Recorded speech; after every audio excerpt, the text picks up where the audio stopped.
Tiffany Gow is the 2017 winner of the Rock Indie category. Welcome, Tiffany. Thank you, Alan. Nice to be here. Thank you.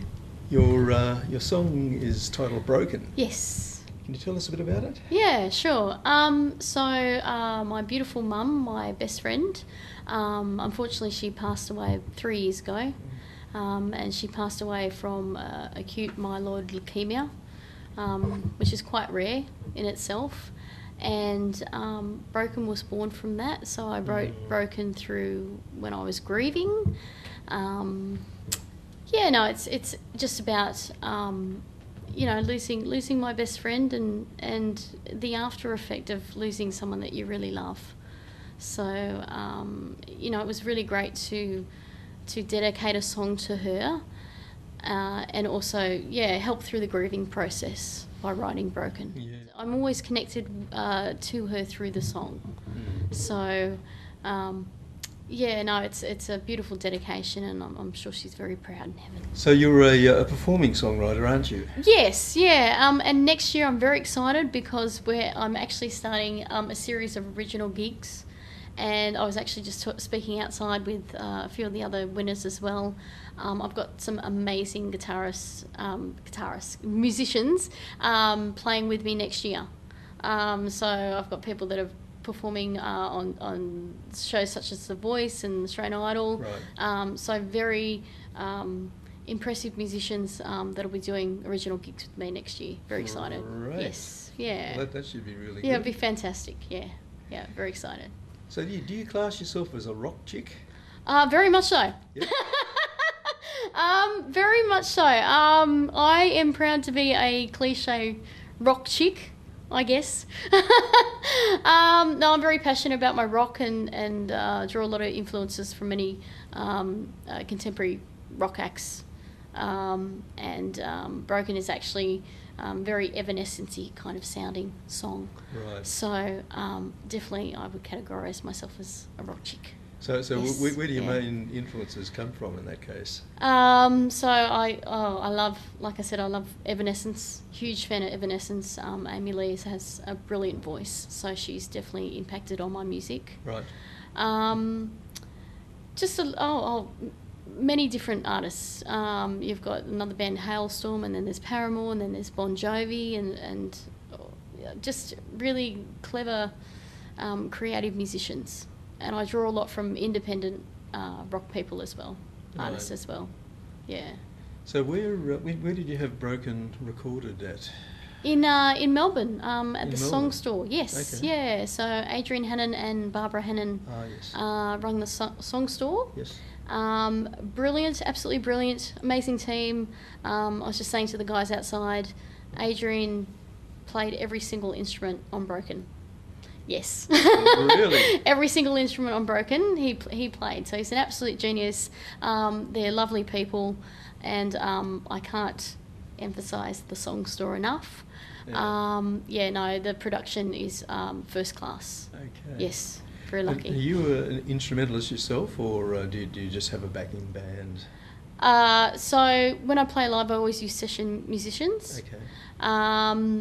I do write my own songs, so I write the lyrics. I even come up with the melodies. It's just when it goes to the part where you put music onto it, that's where the producer steps in, and they generally, like Adrian, they generally play most. Mm-hmm. They might get a drummer in or guitarist, but I got very lucky with Adrian, and he could play everything. Played everything? Yes. Amazing. He's amazing, yeah. And is it broken out as a single, or, it is. Or do you have an album or EP out? My aim for next year actually is to make my third album, so I've already got 2 albums. Oh, really? Okay. I've got No Fear and I've got Deeply Draining and Deception. And the second one was actually raised through crowdfunding, which I'm very fortunate. So 440 people around the world helped me make that album. Believed in my what I had to offer vocally, and who I was and my background, and invested, and that's how the second album came about. And Broken will be on the third album. Okay. So fingers crossed everything goes well for next year. There'll be number 3. Yes. But it deserves to be on an album. It's I'm very proud of it. Great. Yes. Yeah. And crowdsourcing seems to be something a hell of a lot of people are doing, and it has great results, doesn't it? It does. It does. It is a lot of hard work. It took me just over 2 years, 2.5 years, but I persevered. I never stopped believing, and you've just got to. It's like any other job in life. You've just got to put the effort in, put the time in, and every single spare second I had would go into marketing myself. Just releasing things, marketing myself, and we got there. 2.5 years later, I was very fortunate to raise $50,000. Really? Yes. $50,000 US to record my second album, which was the Deeply Drowning Inception. Fabulous. Yeah, and it's worth everything. You put the effort in, and it doesn't matter how long it takes you. You'll get there. So how many people does it take to raise $50,000? Well, for me, it was 440. Okay. From everywhere, from Australia, from France, London, America. I had people from China. I actually met my best friend who's English through the process as well. Yeah. Yes. Yeah. So you just believe in yourself, do the hard work, and you can do it. Fabulous. Anyone can do it. Fabulous. Yeah. Yes. So, where do you think you're heading with all of your music? Are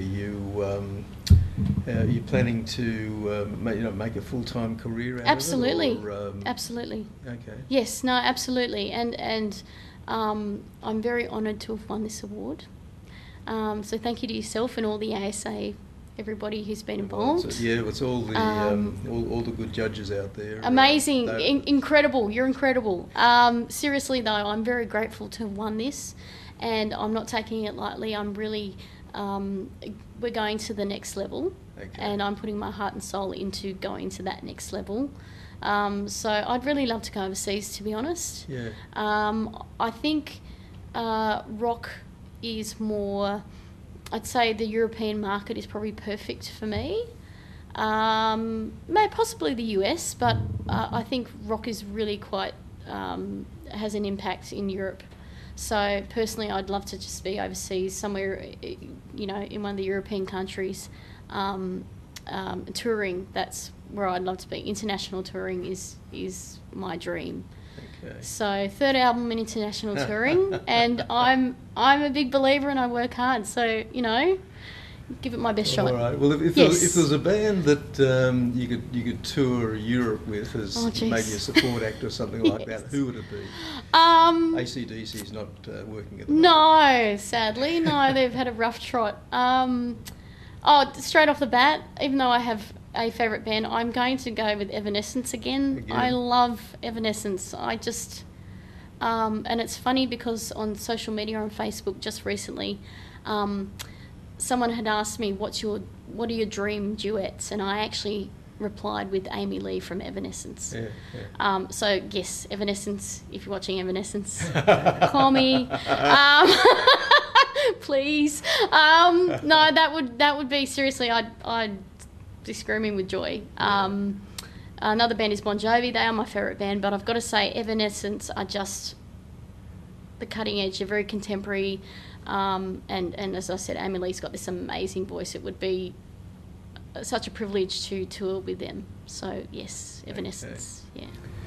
Well, all the best with that. Thank you very much. Thanks for having a chat with us. Thank you, Alan. I look forward to listening to your performance tonight. Thank you. Awesome. Thank you so much. Thank you. That was Tiffany Gow. You were my best friend, delicate eyes, crimson blue, a heart so selfless.